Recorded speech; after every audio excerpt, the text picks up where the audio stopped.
Hey guys, welcome back to the full show. Second time today. Did the Penn State video earlier this evening. Now doing Michigan versus Prairie View A&M. I told you I had to get that name right. Helped when you played them. This game, 77-49. Michigan just got out to a quick start. The first 7 points were to Hunter Dickinson. Two easy buckets, and he drained a three, his first three of his career. So showed some range there. And Michigan just was off and running, and they just overmatched Prairie View A&M. Just a simple fact of it, the tallest people for Prairie View A&M are 6 foot 8 inches. Much taller than me, but much shorter than Hunter Dickinson. And Dickinson dominated relatively, even though he didn't really fill up the stat sheet too much. I mean, he had 7 points in the first 2 minutes of the game and he finished with 11 points. He did have a double-double. He got 10 rebounds. Really, he only did 1 rebound or 2 after the halftime. The game was in total control, and it is what it is. So, I mean, you knew Michigan was going to win this game, barring some catastrophe. Don't get me wrong. But there's a few things I just want to give you my thoughts on. One, this was like a first round of March Madness game, where it's a very empty building. The crowd was pretty lackadaisical. Obviously, it wasn't a marquee game. It's kind of surprising they didn't have, Buffalo play here or something instead. But, maybe the home crowd actually helped Michigan win and beat Buffalo. I would think that's a factor. So, they played in Washington, D.C. And it's the first time for this coaches versus racism. And they want to keep doing it like every year, but this was the first one. Maybe it'll gain in popularity. Again, you're playing in Washington, D.C., nowhere near Michigan. Obviously, you had some connection with Hunter Dickinson and Terrence Williams. They were obviously from the Maryland area, so they probably had some fans coming. But still, the venue was very empty. Very empty. I'm looking at MGO blog. They were saying there's plenty of tickets available. That was not well advertised at all around their area for people who live in that area. But, again, it was just like a half-filled stadium. It didn't really have much of any crowd atmosphere. It was just like a blah sound. So, like I said, just like, that first game to kick off on March Madness Thursday where the stadium's pretty much empty, right? And you're just watching because it's, your team playing. Oh, so a few storylines I wanted to watch in this game. One, how would the free throws go? And that was pretty abysmal. Michigan went 5 for 10 in the first half, and then I think Prairie View, I'm not saying they did it on purpose, but they fouled Michigan 7 times in the first 2.5 minutes of the second half. Michigan was in the bonus at the 17:23 mark, I believe it was. And the second half, Michigan, just look at my sheet here, was 12 of 22 on free throws for a total of 17 out of 32 for the game, 53%. Outside of Eli Brooks, who made all 4 of his. And I think Terrence Williams hit 3 of 4. Diabate hit 2 of 3. The rest of the team was just putrid.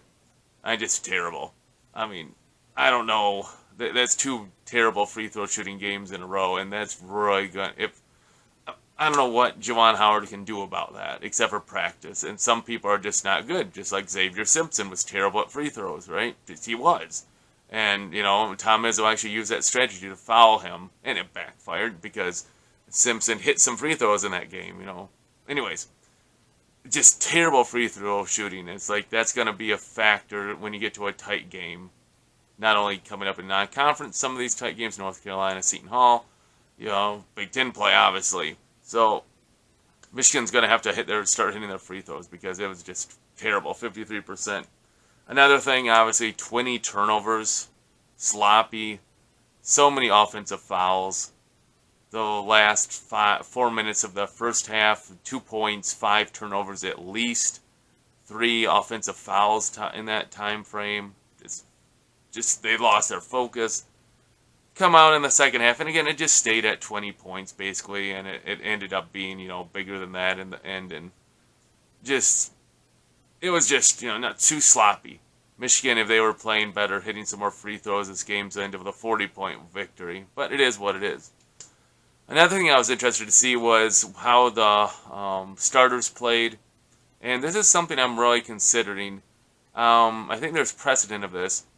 Brandon Johns Jr. is playing terrible. I mean, he'll get some rebounds in the second half, but the first half he had like 0 points, 0 of 1 shooting, and like 2 rebounds. And when you have such a huge height advantage on this team, how can you only have 2 rebounds? And this just makes me wonder how long Juwan Howard's going to play Brandon Johns Jr. as a starter versus putting in Diabate or Williams. I mean, I don't care which one would start. Both have more energy and more impact. Because if you just think to last year, Hunter Dickinson was the big-time freshman, right, 4-star coming in, and he was just playing great. And it took 10 games, and it took Austin Davis like rolling his ankle, I think it was the injury. And then Hunter Dickinson started, and that was it, right, obviously. But it took a while for him to be the starter. So how long is Juwan Howard going to let Brandon Johns Jr. not be the starter if he continues to be as ineffective as he has been the first 2 games of the season? Obviously, Johns can improve like he did last year in the NCAA tournament when Livers was injured and such, but that's to be seen. He had, I think, 1 layup and 1 opportunity, so maybe 3 points. I mean, nothing significant at all. When that's your starting power forward against a team, he greatly out tons more height than they have. Another thing I was just kind of interested in looking at, would Terrence Williams repeat his performance? The answer was no. He had career high 15.7 rebounds against Buffalo. Today he had 5 points. I think he had 8 points. He did have that 3-pointer right at the end, so he had 8 points, 5 rebounds. Like, okay. I mean, is he going to be your Chauncey Brown for coming off the bench? We'll see about that, I suppose, unless they just have him be the starter and have maybe Diabate come off, or Jones maybe would be the Chauncey Brown-esque. I don't know who can give the, that energy that Chauncey brought. That was so great to have Chauncey Brown last year. Another thing, kind of the groupings, it was interesting to see how they did it. Eli Brooks, Jones, Buffkin, or Buffin. I can't remember if it's Buffkin or Buffkin. I haven't got that name down yet, sorry. But, they're rotating around, and it'd be interesting. The team played a little bit more consistent, I think, tonight again, but it was Prairie View A&M, not Buffalo. So, definitely that. I mean, what can you say after you win by so many points, like almost 30 points, 77-49? Yeah, just obviously bugaboo things to still work on. Turnovers and free throws. Definitely those are 2 things that you have to get figured out. Michigan's a young team. I think they average between 19 and 20 years old. You're bringing in a young class. You only have a few veterans like Brooks. You bring in Jones as another veteran, but he's transfer portal, so it's going to take him a little while to adjust. Michigan got an easy victory, and it is what it is. So you take it, you're happy, and you move on. Because Michigan, I think, plays Seton Hall on Tuesday. So we'll see how that game goes. Not much you can say. Just happy to see some balanced scoring. Brooks with 15. Jones, I'm trying to look here. Jones had 10 with 5 assists. Houston, 13 points. Nice. His shot looks really good. Like how he shoots it really quick, smooth. Hopefully he'll get some more, higher percentage as the season goes along. Again, I didn't remember this till tonight's broadcast. He should be a senior this year. He reclassified to this year to go to college so he can go to the NBA a year earlier. So he'd be playing high school ball right now. So that's crazy. So this is what it is. What do you guys think? Any thoughts after this 77-49 victory by Michigan over Texas Texas A&M? No, not Texas A&M. Prairie A&M University. Prairie View. There it is, Prairie View.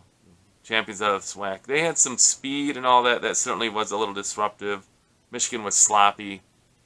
Prairie View definitely slid in and took a lot of charges too. That had a lot of turnovers. Stuff to work on. Just happy to get the win. Move on. Let me know what you guys think. Please put them in the comments down below. I'll try to answer and respond as possible.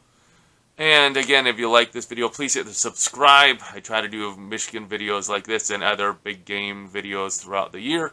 And until I see you guys next time, go Blue.